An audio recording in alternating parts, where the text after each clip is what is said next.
যশোরে কেশবপুরে যৌথ বাহিনী অভিযানে অস্ত্রসহ আটক যুবদলের বহিষ্কৃত নেতা উজ্জ্বল বিশ্বাসের মৃত্যু হয়েছে কারাগারে। স্বজনদের অভিযোগ, আইনশৃঙ্খলা বাহিনীর নির্যাতনে মারা গেছে উজ্জ্বল। কারা কর্তৃপক্ষ বলছে, কারাগারে পাঠানো নথিতে গণপিটুনিতে জখমের কথা উল্লেখ আছে। ঘটনায় অপমৃত্যুর মামলা করেছে পুলিশ। যশোর প্রতিনিধি শিকদার খালিদের তথ্য ভিডিওতে ডেস্ক রিপোর্ট।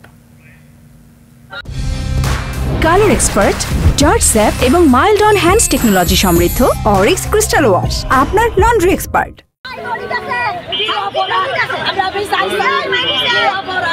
শোকের সাথে ক্ষোভ জানাচ্ছেন স্বজনরা।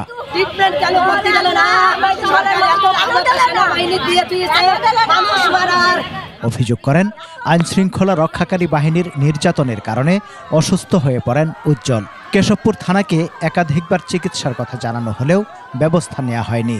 তাকে সেনাবাহিনী অ্যারেস্ট করে রাত 1টার দিকে, 1টার থেকে তাকে বেধড়ক মারপিট করে। তার চিকিৎসার জন্য বারবার তাগিদ দেওয়ার পরেও থানা কর্তৃপক্ষ তার কোনো চিকিৎসাই নেয়নি। পুলিশ জানায়, উজ্জ্বলকে বৃহস্পতিবার রাতে গ্রেফতারের পর তাদের কাছে হস্তান্তর করে যৌথ বাহিনী।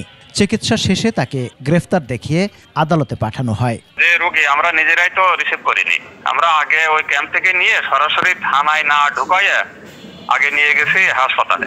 হাসপাতাল কর্তৃপক্ষ যদি আমাদের কাছে না দিত তাহলে তো হাসপাতালেই থাকতো। যশোর কেন্দ্রীয় কারাগারের জেলার জানান, শুক্রবার রাত 9টার দিকে উজ্জ্বলকে কারাগারে আনে পুলিশ। তখন তিনি অসুস্থ ছিলেন। নথিতে লেখা, তিনি গণপিটুনির শিকার। মেডিকেল সার্টিফিকেটে লেখা ছিল পাবলিক অ্যাসাল্ট, গণধোলাই, এবং কিছু ঔষধ পত্র সাজেস্ট করা ছিল আর কি। আমাদের এখানে সে 9:30 থেকে 10:30 1 ঘন্টা ছিল কারাগারের ভিতরে। তারপরে মেডিকেল নিয়ে গেলাম, যাওয়ার পর তার ডাক্তাররা বলল যে নাই, মরে গেছে। বৃহস্পতিবার রাতে কেশবপুরে যৌথ বাহিনীর অভিযানে উজ্জ্বল বিশ্বাস, জাহাঙ্গীর হোসেন পলাশ, আলম ও নতুন মূলগ্রামের রাসেলকে অস্ত্র ও মাদকসহ আটক করা হয়। সমর ইসলাম, 21 টেলিভিশন।